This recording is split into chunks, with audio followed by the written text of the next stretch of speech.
रिया ने चौंक कर दरवाजे की ओर देखा। बाहर कोई था। कदमों की हल्की आहट जैसे जमीन पर रेंग रही हो।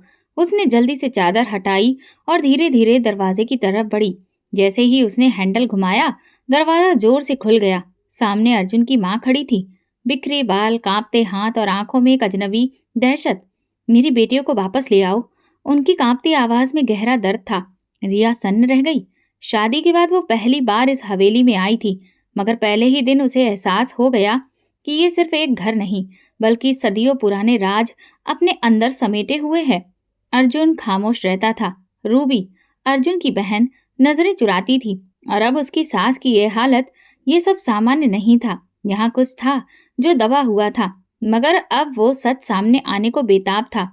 सुबह जब उसकी आंख खुली तो सूरज की हल्की रोशनी खिड़की से अंदर आ रही थी, लेकिन रात की वो फुसफुसाहटें अब भी जहन में ताजा थीं। उसने खुद को समझाया कि शायद ये नए माहौल की वजह से सिर्फ वहम है। वो अलमारी से कपड़े निकाल रही थी कि दरवाजे पर आहिस्ता से दस्तक हुई। दीदी, चाय ले आऊं? वो एक बूढ़ी नौकरानी थी, जिसके चेहरे पर किसी गहरे राज का साया था। ऐसा लगता था कि उसके होठों पर कोई कहानी है जो जुबान तक आकर दम तोड़ देती हो। हाँ, ले आओ, रिया ने नरमी से कहा और बाहर आ गई। हवेली के हर कोने को गौर से देखते हुए उसे एहसास हुआ कि ये जगह वाकई बहुत पुरानी थी।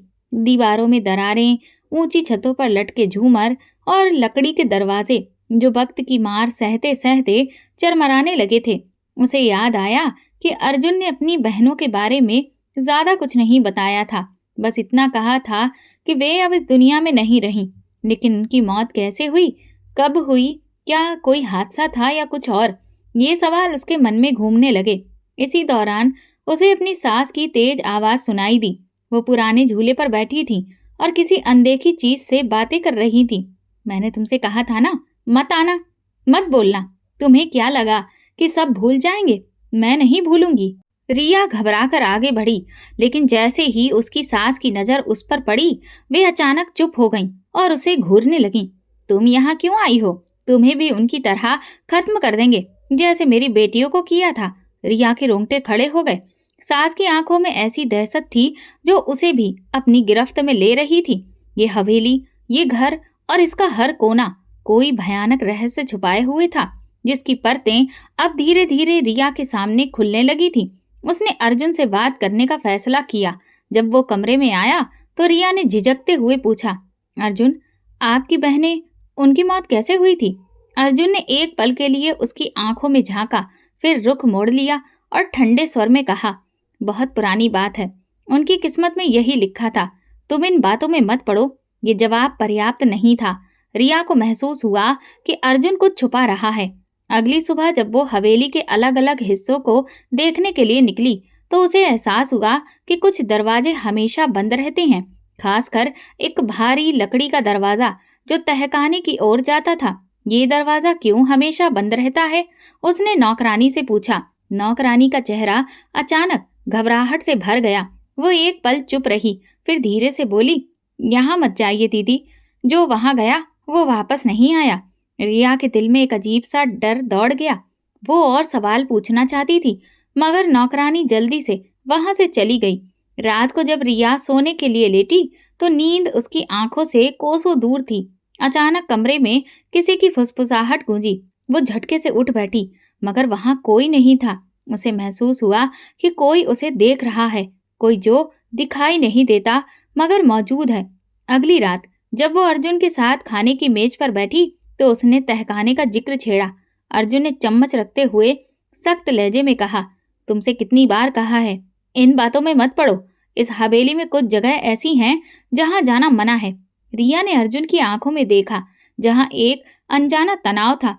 अब उसे यकीन हो गया था कि यह सिर्फ एक पुरानी कहानी नहीं, बल्कि कुछ ऐसा था जिसे जानबूझकर दबाया जा रहा था। यह हवेली सिर्फ ईंटों और दरवाजों का ढांचा नहीं थी, बल्कि एक गहरे और खौफनाक रहस्य की गवाह थी, जिसमें दबी हुई कई सच्चाइयों की सिसकियां सुनाई देती थीं। रिया का दिल लगातार बेचैन था। हवेली के माहौल में एक अजीब भारीपन था, जैसे कि हवा में किसी की चीखें घुली हुई हों। उसे यकीन था कि कुछ न कुछ ऐसा जरूर है जिसे जानने से उसे रोका जा रहा है, मगर आखिर क्या?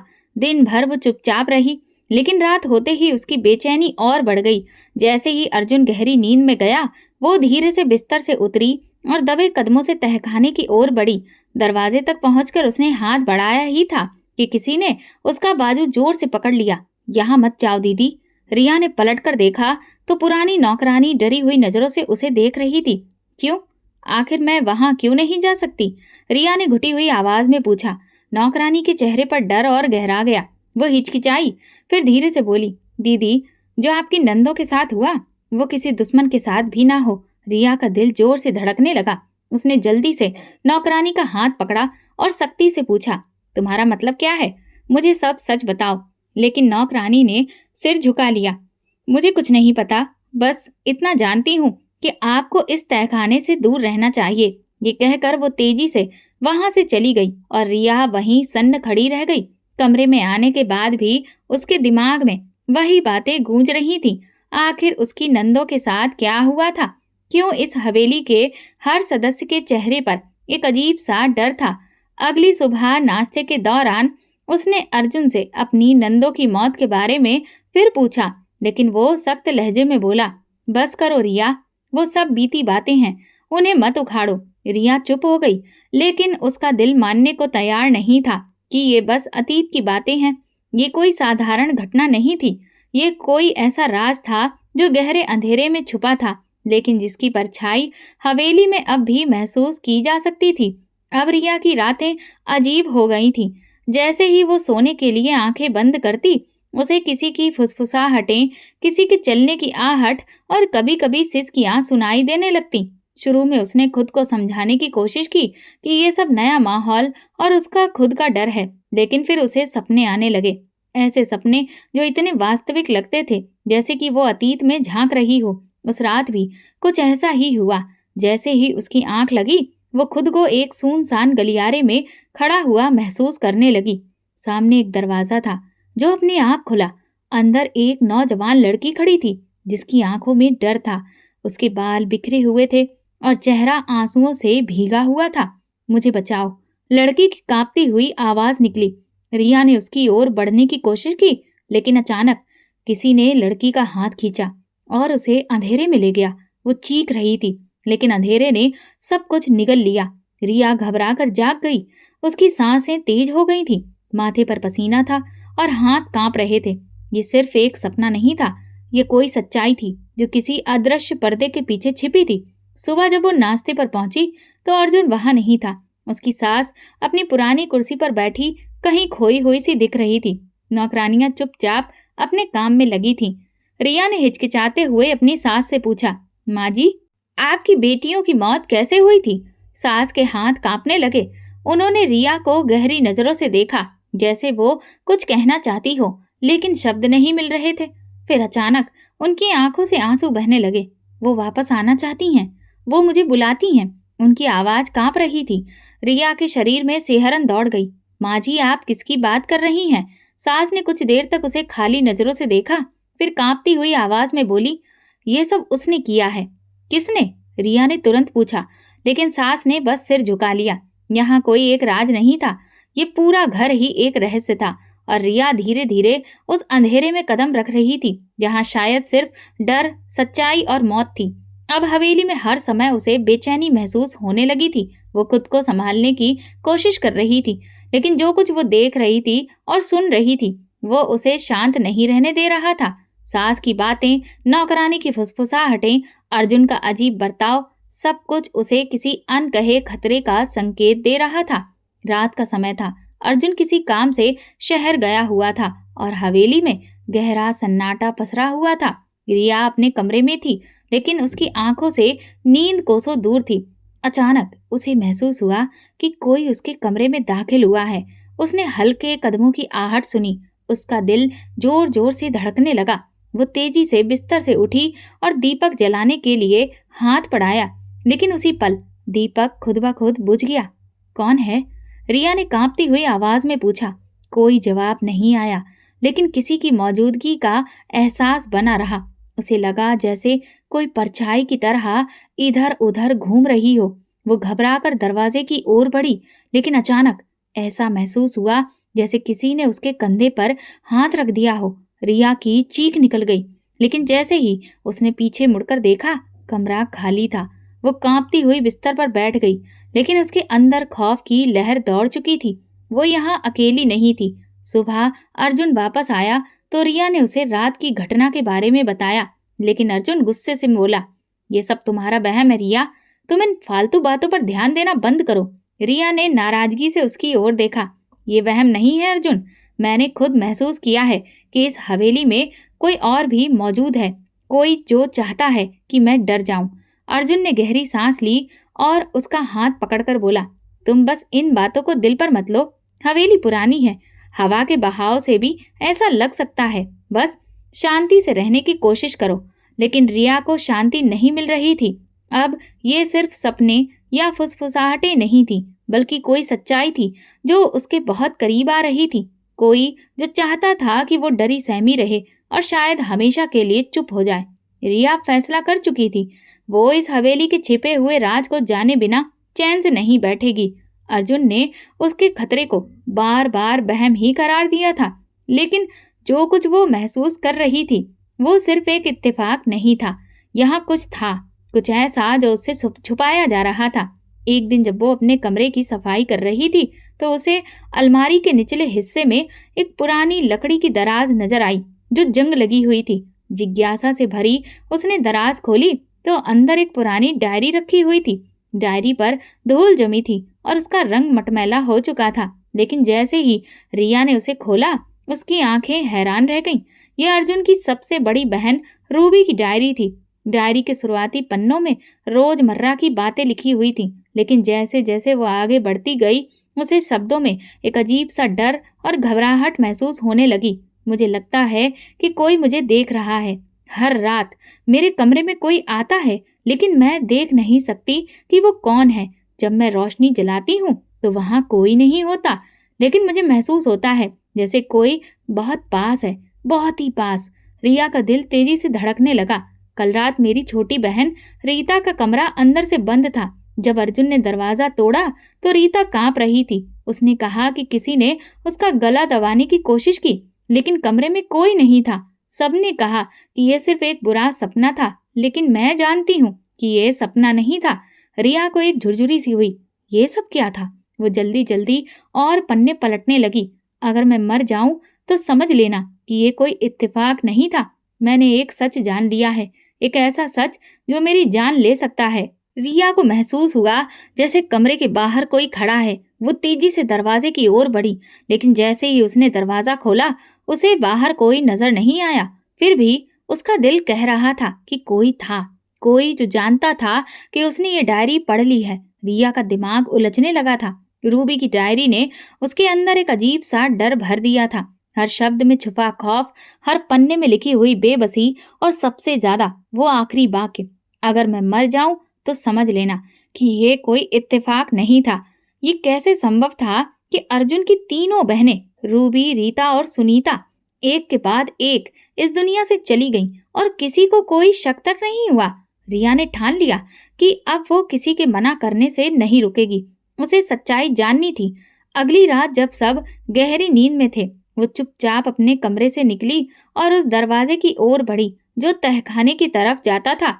दिन में नौकरानी ने उसे चेतावनी दी थी कि जो वहां गया वापस नहीं आया, लेकिन अब वो किसी चीज से डरने वाली नहीं थी। दरवाजा आम तौर पर बंद रहता था, लेकिन हैरानी की बात यह थी कि जब रिया ने उसे धक्का दिया तो वो धीरे धीरे खुल गया, जैसे कोई पहले से ही उसे खोलकर भूल गया हो।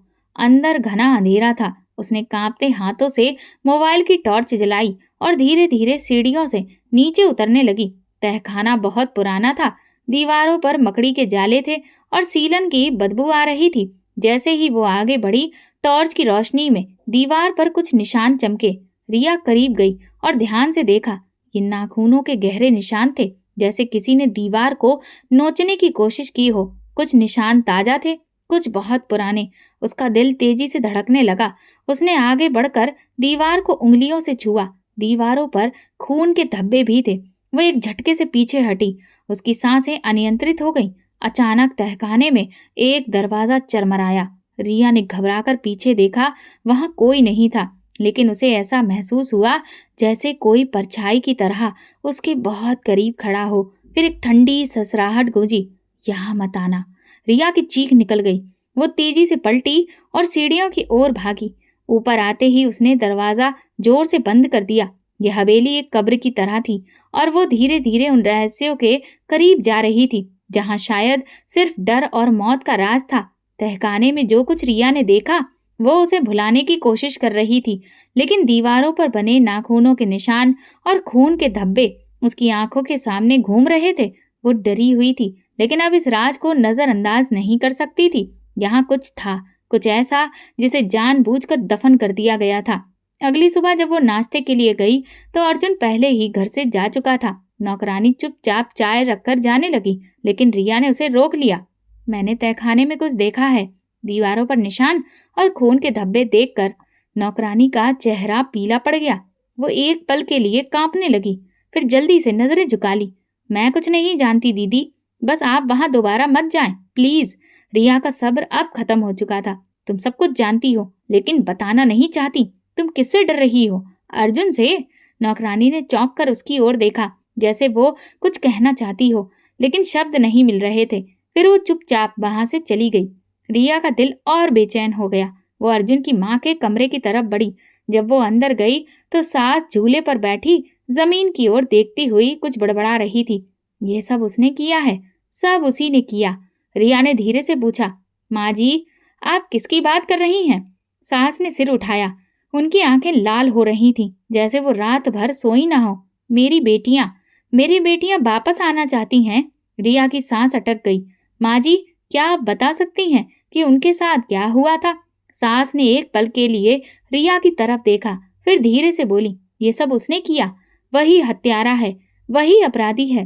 कौन? रिया ने जल्दी से पूछा, लेकिन सास ने अचानक डर से नजरें झुका ली और जोर जोर से सिर हिलाने लगी, जैसे वो कुछ कहना चाहती थी लेकिन कह नहीं पा रही थी। रिया को महसूस हुआ जैसे उसके शरीर में एक सिहरन दौड़ गई हो। वो समझ गई थी कि सच्चाई उसके बहुत करीब है, लेकिन जो सामने आ रहा था वो शायद सहन करने के काबिल नहीं था। रिया का दिमाग उलझ गया था। हर तरफ से उसे संकेत मिल रहे थे कि इस हवेली में कोई भयानक रहस्य छिपा हुआ है, लेकिन सच्चाई पूरी तरह से सामने नहीं आ रही थी। सास की बेकार सी बातें, अर्जुन का अजीब व्यवहार, तहखाने की दीवारों पर खून के निशान, ये सब किसी न किसी तरह एक दूसरे से जुड़े हुए थे। उसी दिन जब वो दोपहर में अपने कमरे में बैठी थी तो नौकरानी धीरे धीरे अंदर आई। उसके चेहरे पर घबराहट थी, जैसे कि वो कुछ कहना चाहती थी लेकिन डर रही थी। दीदी, उसने हल्की आवाज में कहा। रिया चौंक गई। क्या हुआ? नौकरानी ने इधर उधर देखा, जैसे ये सुनिश्चित कर रही हो कि कोई सुन नहीं रहा। फिर धीमी आवाज में बोली, दीदी, आपको यहाँ से चले जाना चाहिए। ये घर आपके लिए सुरक्षित नहीं है। रिया की आंखें हैरानी से फैल गईं। क्या मतलब? तुम मुझसे कुछ छुपा रही हो, है ना? नौकरानी के होंठ कांपने लगे। वो कुछ देर चुप रही, फिर अचानक बोली, आपकी नंदे बीमार नहीं थी, उन्हें मारा गया था। रिया की रीढ़ की हड्डी में ठंडक दौड़ गई। क्या तुम्हें यकीन है? लेकिन किसने? नौकरानी ने तेजी से सिर हिलाया। मैं नहीं जानती दीदी, मैं सिर्फ इतना जानती हूँ कि उनकी मौत सामान्य नहीं थी। हर कोई कहता था कि वे बीमार थीं, लेकिन मैंने अपनी आंखों से देखा था। उनके शरीर नीले पड़ चुके थे, जैसे कि उन्हें जहर दिया गया हो। रिया का दिल तेजी से धड़कने लगा। क्या अर्जुन को ये सब पता था? नौकरानी ने घबराकर दरवाजे की तरफ देखा, फिर बोली, वो सब जानता है दीदी, और वो नहीं चाहता कि आप भी ये सब जाने। रिया की सांसें थम गईं। जो कुछ भी वो सोच रही थी, अगर वो सच निकला तो इसका मतलब था कि खतरा सिर्फ उसकी नंदों तक सीमित नहीं था, बल्कि अब ये खतरा उस पर भी मंडरा रहा था। अब पीछे हटने का कोई रास्ता नहीं था। उसे इस रहस्य को उजागर करना ही था, चाहे इसके लिए अपनी ही जान ही क्यों न दांव पर लगानी पड़े। उस रात जब अर्जुन सो गया तो रिया ने दोबारा वो पुरानी डायरी निकाली जिसे उसने पहले पढ़ा था। वो ये देखना चाहती थी कि कहीं उसमें और भी ऐसे सुराग तो नहीं जो उसे सच्चाई के और करीब ले जाएं। डायरी के एक पन्ने पर रूबी ने लिखा था, मेरी बहन रीता बार बार बीमार हो रही है। उसे हर रात उल्टियां होती हैं, लेकिन डॉक्टर कुछ नहीं बता रहे। माँ कहती है कि ये कमजोरी की वजह से है, लेकिन मैं जानती हूँ कि कुछ गलत हो रहा है। कल रात मैंने उसे कांपते हुए पाया। उसकी आंखों के चारों ओर काले गहरे धब्बे थे और वो बार बार कह रही थी कि कोई उसे मारने की कोशिश कर रहा है। रिया के हाथ कांपने लगे। आज जब डॉक्टर आया तो उसने कहा कि रीता की मौत सामान्य नहीं लग रही, मगर जैसे ही वो रिपोर्ट लिखने लगा, अर्जुन ने उसे अकेले में बुला लिया। जब डॉक्टर वापस आया तो उसने सिर्फ इतना कहा, सब ठीक है। रिया का दिल जोर से धड़कने लगा। आखिर चल क्या रहा था? अगर डॉक्टर पहले कुछ और कह रहा था लेकिन बाद में रिपोर्ट बदल दी गई, तो इसका मतलब था कि सच्चाई छुपाई जा रही थी। उसके दिमाग में अचानक एक ख्याल आया, क्या अर्जुन अपनी बहनों की मौत में शामिल था या फिर वो किसी को बचाने की कोशिश कर रहा था? रिया के हाथों से डायरी गिर गई। अचानक दरवाजे के नीचे से कदमों की परछाई नजर आई। वो तुरंत बिस्तर पर जा लेटी और आंखें बंद कर ली, मगर उसका दिल जोर जोर से धड़क रहा था। जैसे जैसे ये राज खुल रहा था, वैसे वैसे ये और खतरनाक होता जा रहा था। अब रिया खुद इस खेल का हिस्सा बन चुकी थी और उसे मालूम था कि अब वो पीछे हटने का कोई रास्ता नहीं था। अगली सुबह जब अर्जुन नाश्ते के लिए आया तो रिया ने गौर से उसके चेहरे को देखा।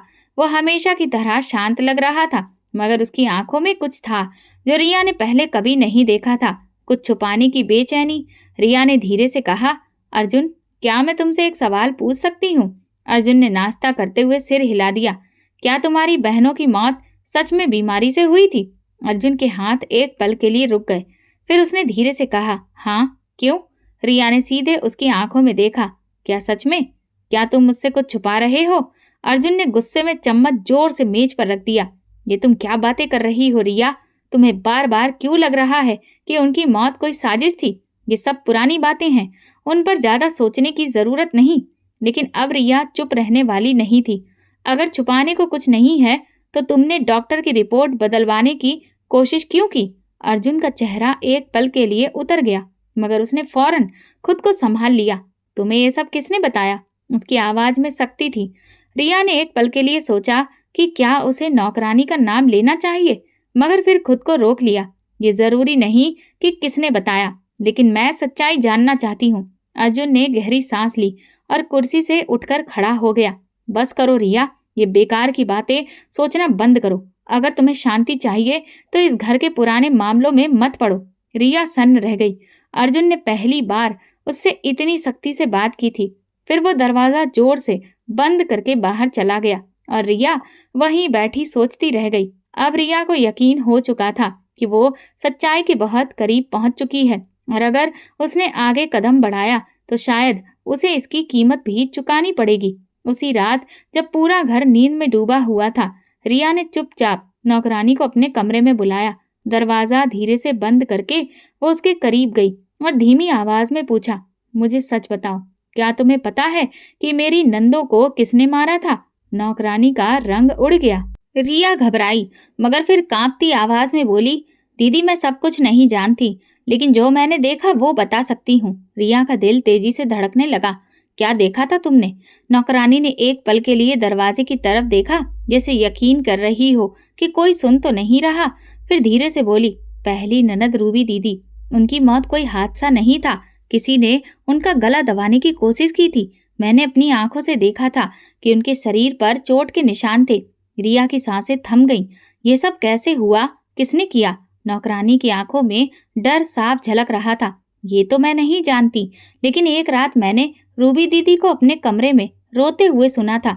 वो किसी से कह रही थी, मैं तुम्हारा राज किसी को नहीं बताऊंगी, बस मुझे छोड़ दो। रिया के शरीर में सिहरन दौड़ गई। इसका मतलब था कि रूबी कोई बड़ा सा राज जान चुकी थी और इसी वजह से उसे मार दिया गया। और फिर अगले दिन वो नहीं रही। नौकरानी ने कांपती आवाज में कहा। रिया ने खुद को संभालने के लिए दीवार का सहारा लिया। ये सब इतना डरावना था कि उस पर यकीन करना मुश्किल हो रहा था। और दूसरी ननद रीता? नौकरानी की आंखों में आंसू आ गए। मैंने रूबी दीदी को मरते देखा था और फिर एक हफ्ते के बाद रीता भी मर गई। रिया को लगा जैसे जमीन हिल गई हो। और तीसरी ननद? नौकरानी ने कांपते होठों से फुसफुसाकर कहा, सुनीता। वो सब कुछ जान चुकी थी और उसे पता था कि अब अगली बारी उसकी ही है। रिया ने घबराकर नौकरानी का हाथ पकड़ लिया। लेकिन कातिल कौन है? नौकरानी ने अपने होठों पर उंगलियां रख ली। वो और कुछ कहने को तैयार नहीं थी, मगर अब रिया को अंदाजा हो चुका था कि वो कातिल के बहुत करीब पहुंच चुकी थी। अब ये राज ज्यादा देर तक छुपा नहीं रहेगा और जब सच्चाई सामने आएगी तो हवेली में भूचाल आ जाएगा। सास के पास जवाब है। रिया के अंदर डर और सच्चाई जानने की जिद के बीच अब जंग चल रही थी। रूबी, रीता और सुनीता, ये तीनों किसी हादसे में नहीं मरी थी, बल्कि उनकी हत्या हुई थी। सबसे बड़ा सवाल था, कातिल कौन था? रिया ने तय कर लिया कि अब वो अर्जुन की मां से सच्चाई उगलवाकर ही रहेगी। शाम को जब अर्जुन हवेली से बाहर गया था, रिया अपनी सास के कमरे में पहुंची। वो अपनी कुर्सी पर बैठी शून्य में देख रही थी, जैसे किसी अनदेखी परछाई को घूर रही हो। रिया धीरे से उनके पास बैठी और बोली, माँ जी, मुझे आपसे कुछ पूछना है। सास ने पलकों को झपकाया, जैसे किसी गहरी सोच से बाहर आई हो। फिर धीरे से बोली, पूछो। रिया ने धड़कते दिल के साथ कहा, आपकी बेटियों की मौत कैसे हुई थी? सास का शरीर एक पल के लिए जड़ हो गया। उन्होंने रिया की तरफ देखा और उनकी आंखों में खौफ झलक उठा। वो मरी नहीं, उन्हें मारा गया था। उनकी आवाज कांप रही थी। रिया ने घबराकर पूछा, किसने मारा मम्मी? सच बताइए। सास के होंठ कांपने लगे। वो अपने हाथों को मसलने लगी, जैसे कोई भयानक सच कहने से पहले डर रही हो। फिर अचानक उनकी आंखों में खौफ उभर आया। वो धीरे से फुसफुसाई, मेरी बेटियों का कातिल इसी घर में है। रिया के रोंगटे खड़े हो गए। कौन है वो माँ जी? उसने विनती की। सास की सांसें तेज हो गई। वो कुछ कहने ही वाली थी कि अचानक उनकी आंखें उलट गईं और वो बेहोश होकर कुर्सी पर गिर पड़ी। रिया घबराकर उन्हें संभालने लगी। नौकरानी दौड़ती हुई अंदर आई और उन्हें सहारा दिया। रिया की सांसें तेज हो गईं। वो कातिल का नाम सुनने के बहुत करीब थी, मगर जैसे ही सच सामने आने वाला था, सास बेहोश हो गई। अब साफ था कि ये सच्चाई बेहद खतरनाक थी और अब रिया को इस गुत्थी को सुलझाने के लिए और हिम्मत दिखानी होगी, क्योंकि कातिल बहुत करीब था। खतरनाक मोड़ आ चुका था। सास की बेहोशी के बाद हवेली में खलबली मच गई। नौकरानी ने जल्दी से डॉक्टर को बुलाया। डॉक्टर ने जांच करके कहा, ये सदमे की वजह से हुआ है। रिया ने गहरी सांस ली, मगर उसका दिल कह रहा था कि सास ने जो सच छुपाने की कोशिश की, वही उनकी हालत का असली कारण था। जब अर्जुन को ये पता चला तो वो गुस्से से आग बबूला हो गया।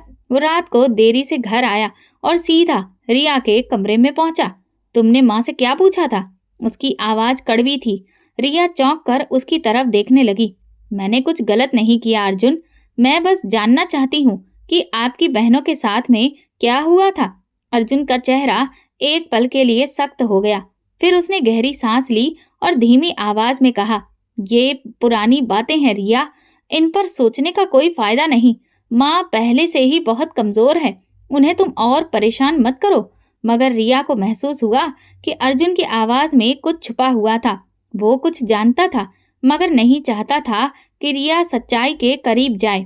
अगली रात जब सब गहरी नींद में थे, रिया एक बार फिर तहखाने की ओर बढ़ी। उसने टॉर्च जलाकर दीवारों को देखा। नाखूनों के निशान, खून के धब्बे, और तभी फर्श पर 3 नाम खुदे हुए नजर आए, रूबी, रीता, सुनीता। रिया का दिल जोर से धड़कने लगा। तभी उसे एहसास हुआ कि कोई उसके पीछे खड़ा है। तेजी से वो पलटी, मगर रोशनी में कोई भी नहीं दिखा। और फिर अचानक किसी ने उसके कंधे पर जोर से हाथ रखा। रिया की तो चीख ही निकल गई। रिया के कंधे पर किसी ने जोर से पकड़ बनाई हुई थी और वो पूरी ताकत से खुद को छुड़ाने की कोशिश कर रही थी। अंधेरे में सिर्फ सांसों की आवाजें सुनाई दे रही थी। फिर वही धीमी डरावनी आवाज आई, तुम्हें ये सब जानने की जरूरत नहीं थी। रिया की आंखों में आंसू आ गए, मगर उसने हिम्मत नहीं हारी। उसने पूरी ताकत से खुद को झटका दिया और पीछे हटते हुए जमीन पर गिर गई। उसने जल्दी से टॉर्च की रोशनी इधर उधर घुमाई, मगर सामने कोई नहीं था। ये कैसे हो सकता था? उसका दिल तेजी से धड़कने लगा। वो लड़खड़ाते कदमों से सीढ़ियों की ओर भागी और दरवाजा धक्का देकर बंद कर दिया। उसका दिल जोर जोर से धड़क रहा था। अब यह हवेली उसके लिए सिर्फ एक घर नहीं रही थी, बल्कि एक डरावनी कब्रगाह बन चुकी थी। अगली सुबह उसका सिर भारी था, मगर उसने ठान लिया था कि वो हार नहीं मानेगी। उसने फैसला किया कि वो किसी भी तरह इस कातिल का पता लगाएगी। वो हवेली के पुराने सामान को देखने के बहाने एक बंद पड़ी अलमारी खोल रही थी। तभी उसकी नजर कुछ पुरानी धूल और मिट्टी से सनी चिट्ठियों पर पड़ी। उसने जल्दी से उन्हें खोला और पढ़ना शुरू किया। उसकी आंखें हैरानी और डर से फैल गईं। मुझे लगता है कि वो मुझे भी मार देगा, जैसे उसने मेरी बहनों को मारा। अगर मैं मर जाऊं तो समझ लेना कि कातिल कोई बाहर का नहीं, बल्कि वही है जिस पर सबको सबसे ज्यादा भरोसा है। ये सुनीता की सबसे छोटी बहन का लिखा हुआ खत था। रिया का पूरा शरीर सुन्न हो गया। अर्जुन, नहीं, ये सच नहीं हो सकता। वो अपने पति पर ऐसे इल्जाम कैसे लगा सकती थी? मगर ये खत झूठ नहीं था। रिया के हाथ कांपने लगे। अगर ये सच था तो इसका मतलब था कि अर्जुन अपनी ही बहनों का कातिल था। उसी वक्त दरवाजे के बाहर किसी के कदमों की आवाज आई। रिया ने जल्दी से खत छुपाया और दरवाजा खोला। सामने अर्जुन खड़ा था। उसकी आंखों में एक अजीब सा गुस्सा और बेचैनी थी। क्या कर रही हो रिया? उसने धीमी मगर सख्त आवाज में पूछा। रिया को एहसास हो गया कि अब वो खतरे के बहुत करीब पहुंच चुकी है।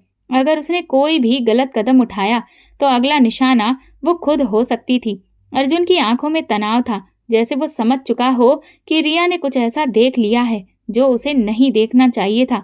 मैं तो बस पुरानी चीजें देख रही थी। अर्जुन ने उसकी तरफ गौर से देखा, फिर आगे बढ़कर उसका बाजू पकड़ लिया। रिया, ये सब छोड़ दो। तुम जिस रास्ते पर जा रही हो वो तुम्हारे लिए ठीक नहीं है। रिया को उसकी पकड़ में एक अजीब सी सख्ती महसूस हुई, जैसे वो उसे समझा भी रहा था और धमका भी रहा था। रात हुई तो रिया ने ठान लिया कि अब उसे और देर नहीं करनी चाहिए।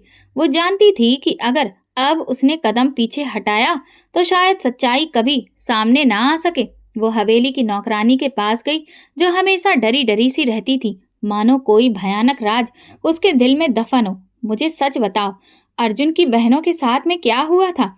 नौकरानी घबरा कर रिया की तरफ देखने लगी, फिर जल्दी से नजरें झुका ली। दीदी, मैं कुछ नहीं जानती। झूठ मत बोलो, रिया ने कड़े लहजे में कहा। मैं जान चुकी हूँ कि ये कोई आम मौत नहीं थी। अगर तुम सच में चाहती हो कि इंसाफ हो तो मुझे सच्चाई बताओ। नौकरानी ने इधर उधर देखा, ये यकीन करने के लिए कि कोई और तो नहीं सुन रहा। फिर उसने धीरे से कहा, मैंने खुद अर्जुन साहब को अपनी बहनों को जहर देते हुए देखा था। रिया के पैरों तले से तो जमीन खिसक गई। क्या तुम्हें यकीन है? नौकरानी के आंखों में आंसू आ गए। मैंने खुद अपनी आंखों से देखा था, मगर मैं कुछ कह नहीं सकती। सब डरते थे। अर्जुन साहब बहुत चालाक है, वो अपने खिलाफ कोई सबूत नहीं छोड़ते। रिया के हाथ कांपने लगे। तो क्या ये सब जायदाद के लिए था? नौकरानी ने सिर हिलाया। जी हाँ दीदी, बहनें जायदाद में अपना हिस्सा चाहती थी, मगर अर्जुन साहब को ये मंजूर नहीं था। इसीलिए उन्होंने एक एक करके सभी को मार डाला। रिया की सांसें तेज हो गईं। जिस आदमी के साथ वो इतने सालों से रह रही थी, वो सिर्फ एक धोखेबाज नहीं बल्कि एक बेरहम कातिल भी था। और अगर अर्जुन को ये पता चल गया कि रिया को उसकी सच्चाई का पता लग चुका है, तो अगली बारी शायद उसकी खुद की ही हो सकती थी। रिया की पूरी दुनिया उलट चुकी थी। अर्जुन, जिसे वो अपना हमसफर समझती थी, दरअसल एक हत्यारा निकला। उसने अपनी बहनों को सिर्फ इसलिए मार डाला क्योंकि वे जायदाद में अपना हक मांग रही थी। रिया को लगा जैसे उसकी सांस रुक रही हो, मगर उसने खुद को कमजोर नहीं पड़ने देना था। वो जानती थी कि अगर अर्जुन को यह एहसास हुआ कि उसे सब मालूम हो चुका है, तो वो उसे भी खामोश कर सकता है। अगली रात वो अपने कमरे में बेचैनी से इधर उधर टहल रही थी। जब दरवाजा आहिस्ता से खुला, अर्जुन अंदर आया और उसे गौर से देखने लगा। तुम कुछ बदली बदली लग रही हो रिया, क्या बात है? रिया ने जल्दी से खुद को संभाला। नहीं, बस नींद पूरी नहीं हुई। अर्जुन ने हल्की सी मुस्कुराहट दी, मगर उसकी आंखों में कुछ और ही था। ये अच्छी बात है कि तुम खुद को मशरूफ रख रही हो, मगर रिया, उसने एक लम्हे के लिए तगफ्फुफ किया, फिर धीमे मगर खतरनाक लहजे में बोला, ये मत भूलो कि कुछ सवाल करना नुकसानदेह भी हो सकता है। रिया का दिल धड़क उठा। ये एक धमकी थी। अर्जुन जानता था कि वो सच के करीब जा रही है, मगर वो खामोश नहीं रह सकती थी। अगर मैं तुमसे पूछूं कि तुम्हारी बहनें कैसे मरी थीं, तो तुम क्या जवाब दोगे? रिया ने संजीदा लहजे में कहा। अर्जुन ने चौंक कर उसे देखा, फिर आहिस्ता से कहा, ये सवाल तुम्हें मुझसे नहीं करना चाहिए था रिया। रिया ने अपनी तमाम हिम्मत जमा की और मेज पर एक पुरानी चिट्ठी रखी, सुनीता की वो तहरीर जिसमें उसने कहा था कि अगर वो मर गई तो कातिल घर के अंदर ही है। अर्जुन की आंखें एकदम सुर्ख हो गईं। उसने गुस्से से कागज को पकड़कर फाड़ दिया। तुम्हें ये कहाँ से मिला? रिया ने पीछे हटने की कोशिश की, मगर अर्जुन ने एक झटके में उसका बाजू पकड़ लिया। तुम्हें किसी ने बरगलाया है। तुम ये सब क्यों खोज रही हो रिया? सब कुछ खत्म हो चुका था, मगर तुम। उसके हाथ की गिरफ्त सख्त होती जा रही थी। रिया के हाथ पसीने से भीग चुके थे। उसका दिल तेजी से धड़क रहा था। अर्जुन की आंखों में वहशियत थी, जैसे वो जान चुका हो कि रिया को अब सब कुछ मालूम हो चुका है। तुम्हें नहीं चाहिए था कि तुम ये सब खोजती रिया। अर्जुन की आवाज सर्द और खतरनाक थी। रिया ने पूरी हिम्मत जुटाई और खुद को झटका देकर आजाद करवाया। मैं अब खामोश नहीं रहूंगी अर्जुन। तुमने अपनी बहनों को कत्ल किया सिर्फ इसलिए कि वे अपने हक का मुतालबा कर रही थी। वो तुमसे अपना हक मांग रही थी। तुमने अपनी माँ को पागल कर दिया। तुमने इस हवेली को मौत का कब्रिस्तान बना दिया और तुम चाहते हो कि मैं भी इस सब में खामोश रहूं। अर्जुन की आंखों में एक लम्हे के लिए हैरत उभरी, मगर फिर वो एक तल्ख मुस्कुराहट के साथ आगे बढ़ा। अगर मैं कहूं कि हाँ, मैंने उन्हें मारा, तो तुम क्या करोगी रिया? तुम्हें भी उन्हीं की तरह एक दिन इस हवेली में दफन हो जाओगी और कोई तुम्हारा नाम भी नहीं लेगा। रिया के जिस्म में झुरझुरी दौड़ गई, मगर उसने खुद को कमजोर नहीं पड़ने दिया। वो जानती थी कि यह उसके लिए जिंदगी और मौत की जंग बन चुकी थी। उसी लम्हे नौकरानी दरवाजे के करीब खड़ी कांप रही थी। रिया ने उसे इशारा किया और वो तेजी से बाहर निकल गई। अर्जुन ने यह देखकर गुस्से से कहा, कहाँ भेजा उसे? क्या तुमने किसी को बुलाया है? रिया ने पहली बार अर्जुन की आंखों में आंखें डालकर कहा, हाँ, मैंने पुलिस को बुला लिया है। अर्जुन का चेहरा एक लम्हे के लिए सख्त हो गया, मगर फिर वो हंसने लगा। पुलिस? उनके आने तक तुम इस दुनिया में नहीं रहोगी। वो आगे बढ़ा, मगर उसी वक्त दरवाजा जोर से खुला और पुलिस अफसर अंदर दाखिल हो गए। अर्जुन, आपको अपनी 3 बहनों के कत्ल के जुर्म में गिरफ्तार किया जाता है, पुलिस अफसर ने सख्त लहजे में कहा। अर्जुन ने एक लम्हे के लिए जैसे सब कुछ खो दिया हो। उसने रिया को गुस्से से घूरा। तुमने मुझे धोखा दिया। रिया की आंखों में आंसू थे, मगर वो मजबूती से खड़ी रही। नहीं, मैंने इंसाफ के लिए लड़ाई लड़ी है। पुलिस अर्जुन को हथकड़ियां लगाकर ले जा रही थी और वो जोर से चिल्ला रहा था, ये कहानी अभी खत्म नहीं हुई रिया, मैं वापस आऊंगा। अर्जुन को पुलिस ने हथकड़ियां पहनाकर ले जाना शुरू किया तो वो बार बार चीख रहा था, मगर अब उसकी चीखें बेअसर हो चुकी थीं। कुछ दिनों के बाद अदालत में अर्जुन पर मुकदमा चला। नौकरानी ने अपनी गवाही दी। रूबी की डायरी, सुनीता की चिट्ठी और रीता की पोस्टमार्टम रिपोर्ट के सबूतों ने साबित कर दिया कि अर्जुन ही मुजरिम था। अदालत के जज ने फैसला सुनाया। अर्जुन को 3 कत्ल के जुर्म में फांसी की सजा सुनाई जाती है। अदालत में सन्नाटा छा गया, मगर रिया के दिल पर से एक बोझ हट चुका था। रिया एक दिन अर्जुन से आखिरी बार मिलने जेल गई। अर्जुन सलाखों के पीछे बैठा था, पहले की तरह मगरूर, मगर अब उसकी आंखों में एक अजीब सा खालीपन था। रिया उसके सामने बैठ गई और खामोशी से उसकी तरफ देखने लगी। अर्जुन ने नजरें चुराई, जैसे वो उससे बात करने से भी हिचक रहा हो। जानते हो अर्जुन, तुमने क्या खोया है? रिया ने नरम मगर मजबूत लहजे में कहा। अर्जुन ने तल्ख हंसी हंस दी। हाँ, अपनी आजादी। रिया ने सर हिलाया। नहीं, तुमने इससे भी ज्यादा कीमती चीज खोई है, अपना खानदान, अपनी बहनें, अपनी इज्जत और सबसे बढ़कर अपने ही खून की मोहब्बत। अर्जुन ने चौंक कर उसकी तरफ देखा। उन्होंने सिर्फ जायदाद नहीं मांगी थी अर्जुन, उन्होंने अपने भाई की मोहब्बत, उसका साथ और उसकी हिफाजत भी मांगी थी, मगर तुमने उनसे सब कुछ छीन लिया। अर्जुन का चेहरा सख्त था, मगर उसकी नजरें लड़खड़ा रही थीं। अगर तुमने उन्हें इंसाफ दिया होता तो आज तुम्हारे पास सब कुछ होता, एक प्यार करने वाला परिवार, इज्जत, खुशियां, मगर तुमने ताकत और लालच में आकर उन्हें मार दिया और नतीजा ये हुआ कि तुमने खुद को भी तन्हा कर लिया। अब तुम्हारे पास कुछ भी नहीं है अर्जुन, ना बहनें, ना माँ, ना घर, ना ही कोई अपना। अर्जुन की आंखों में पानी आ गया। शायद पहली बार वो अपने किए का अंजाम देख रहा था। रिया ने कुर्सी से उठते हुए कहा, हक देना सीखो अर्जुन। बहनें गैर नहीं होती हैं, बोझ नहीं होती, और जो अपने खून के साथ इंसाफ नहीं करता वो दुनिया में भी तन्हा रह जाता है और आखिरकार में हिसाब तो देना पड़ता है। ये कहकर वो चली गई।